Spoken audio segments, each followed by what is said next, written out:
Assalomu alaykum hurmatli televizor kun tarafdagi masalalar programmamizdagi yangi bir sonini ko'rishinglarni qilgan qarshilamiz. Men Abdulloh Yalqin.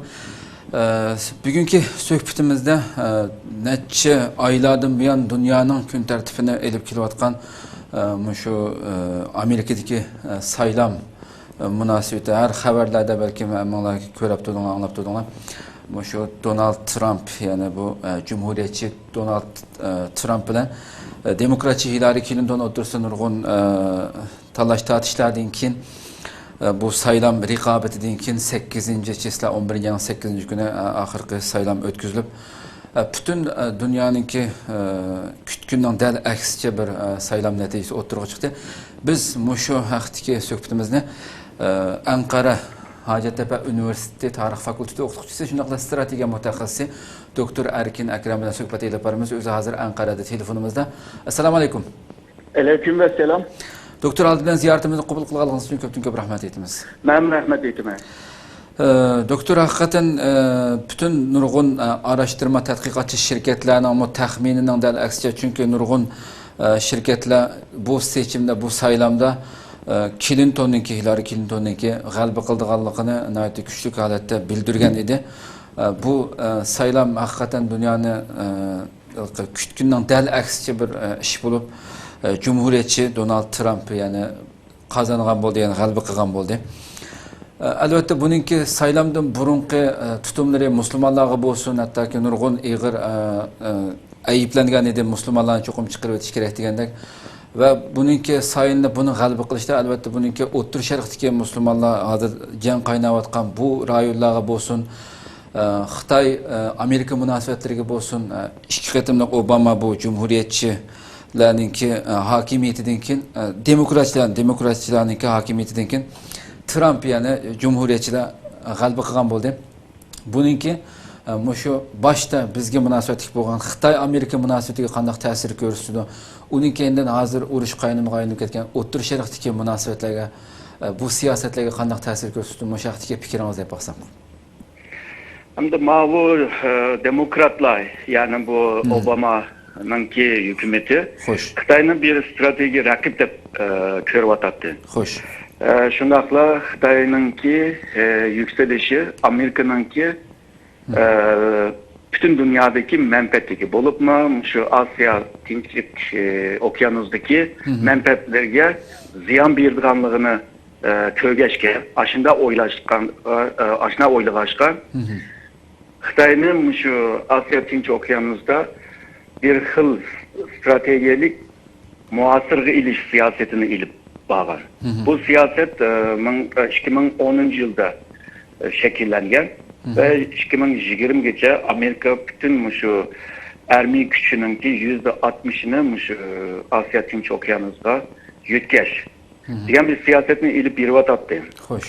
Hamda hozir agarda yeni prezident bo'lgan bu Trump bu ko'z qarashdan o'zgarib, agarda Xitoy bilan do'st olayli, uning bilan urushib to'qishib bir yerga boramaymiz deb anda ko'rgan bo'lsa hamda Trump'ninki Xitoy siyosati o'zgardi.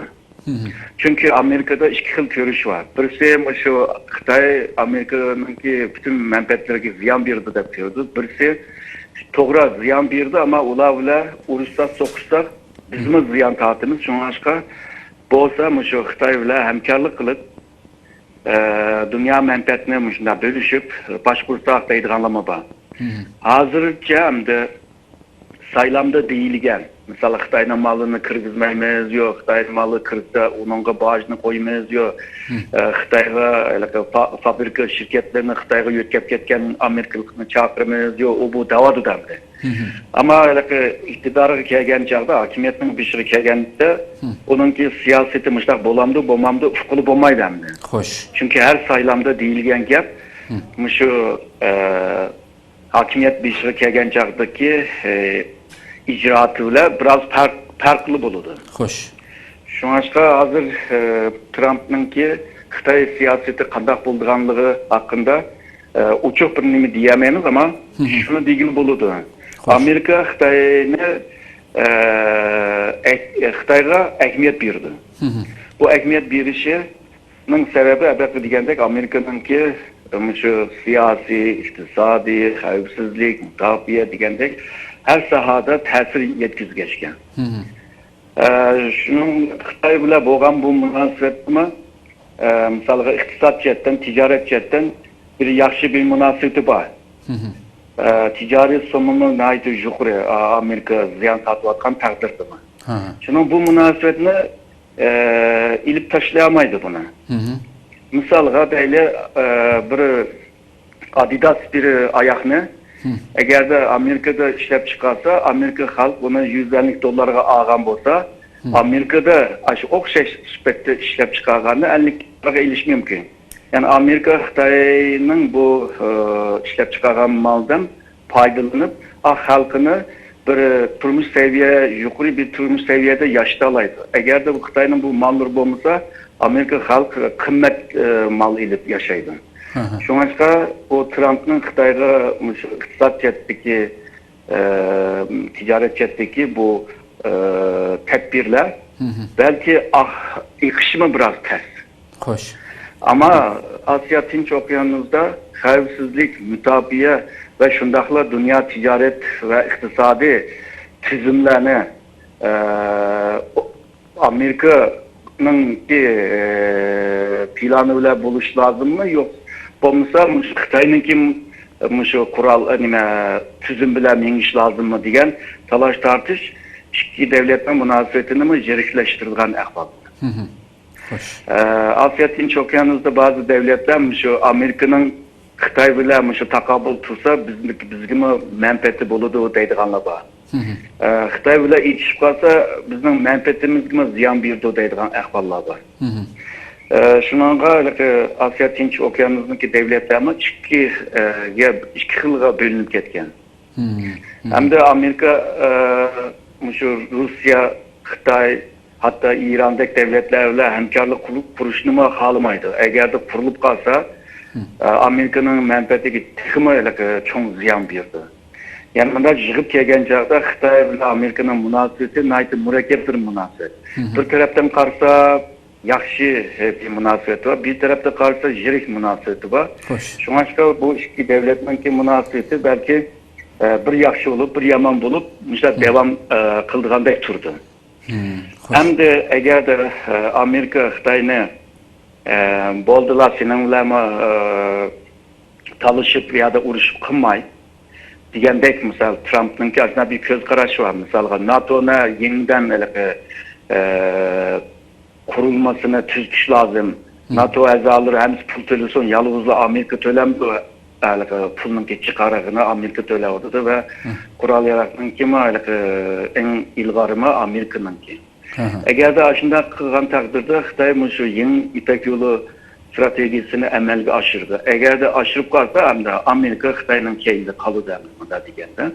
Bolup mu iktisattan töpeyle ondan keyin siyasi ve xavfsizlik jihatdagi güçüme güçlündür Xitoy'ning.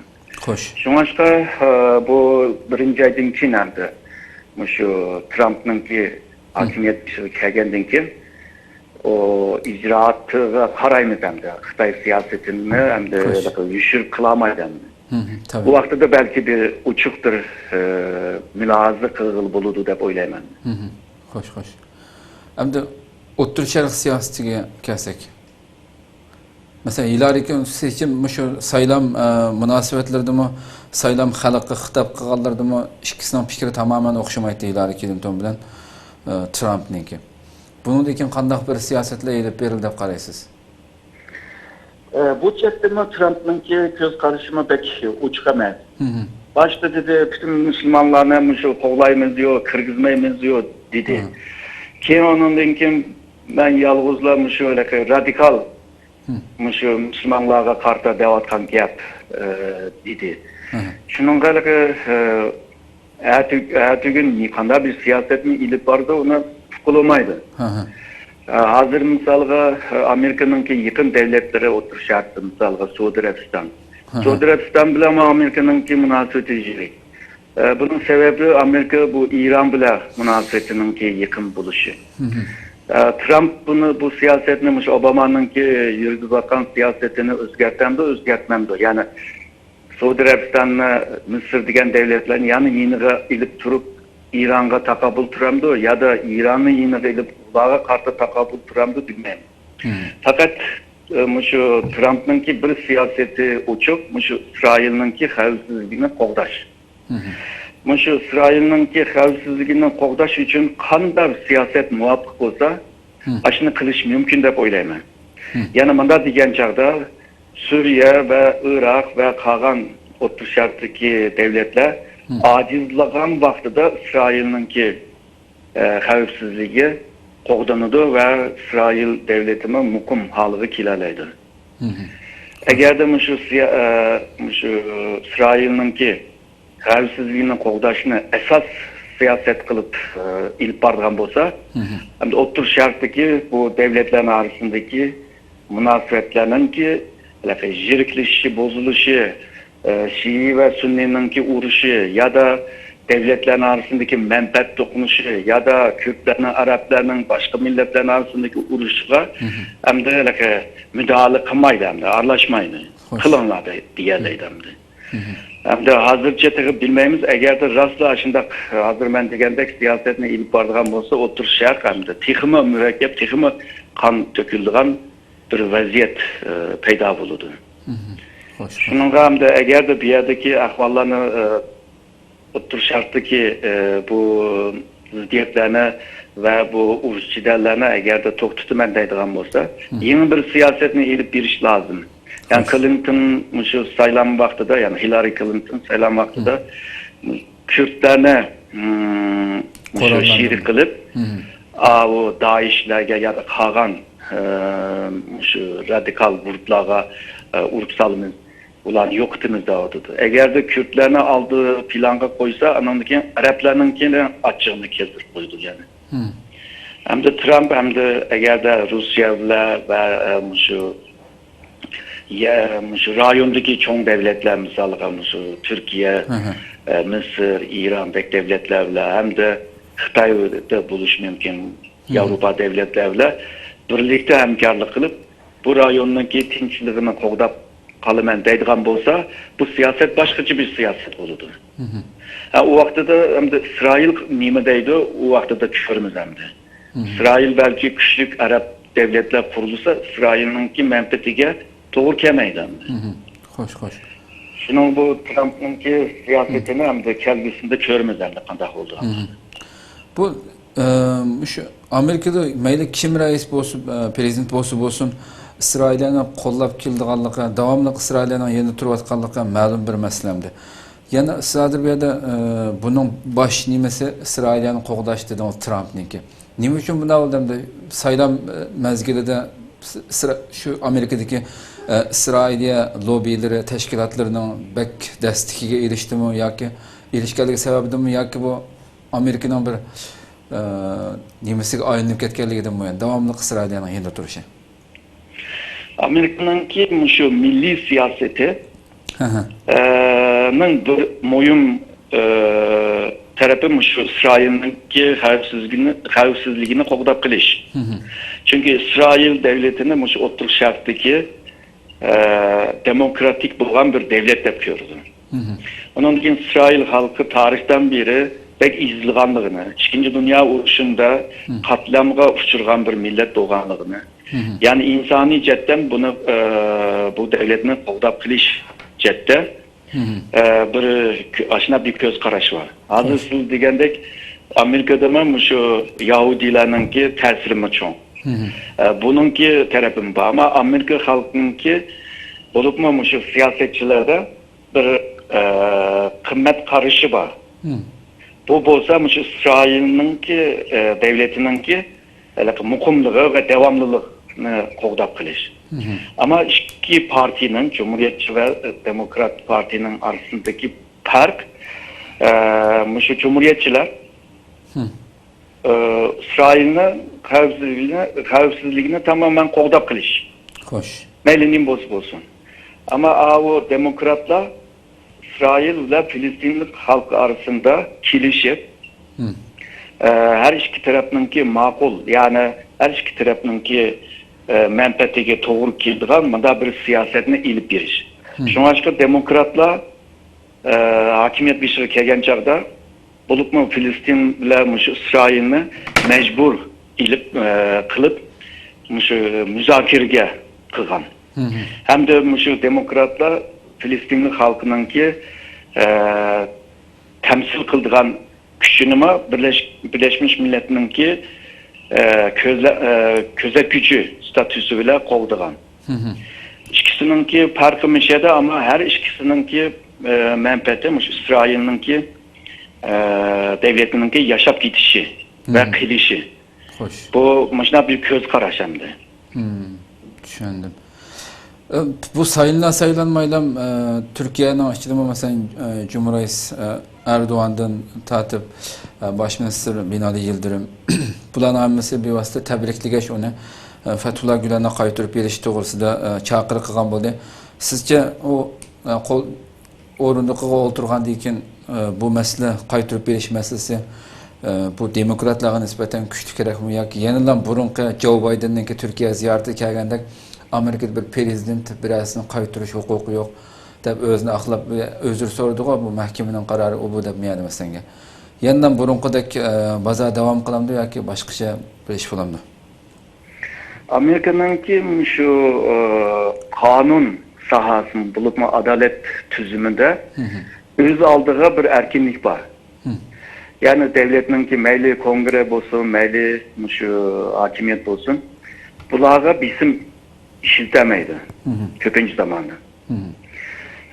Devletinki menfaatiki paypılatta ziyan birgan bir ahval bopkagan takdirde belki bula kongre, hakimiyet ve adalet tüzümü birlikte belki bir okşaş göz karışka mecbur buluş mümkün. Hoş. Ama normal halde hem de şu adalet tüzümü meyli bu mahkeme olsun, meyli sot olsun. Bula eğer de Fethullah'ın bir günahkar yani bir mesela cinayet işleyen, mesela askeri zerbi vergen diyenler bir cinayete kögen takdirde onundan kim bunu kaytıralaydı. Eğer de aşında kömüse ona mı kaytırıp bir iş mi ters. Eğer de kaytırıp birdiğin ahval bopkagan takdirde mi bununki resmiyeti naytı mürekkep. Bu resmiyetle tügep okucuma yani bir neticeli kitip kalıdı. Şuna ama yakın zamanının içinde Trump'ın ki kıldığın nurgun işi var. Yalnızca Türkiye bile münasebetlik bu Fethullah'ın ki işini hem de kıldığın yani derhal kıldığın tek onda bir vakit bulmaydı da böyleydi. Şu an bu yakın zamanda Fethullah'ın Türkiye'ye kayıtıp bir iş belki kütüldüğün bir ahval emes de böyleydi. Hoş. Köptün köp rahmet. Nayet yaxşı iş berdiniz. Rahmet size ziyaretimiz kabul kılgalığınız. Ben rahmet eytimin. Allah razı olsun.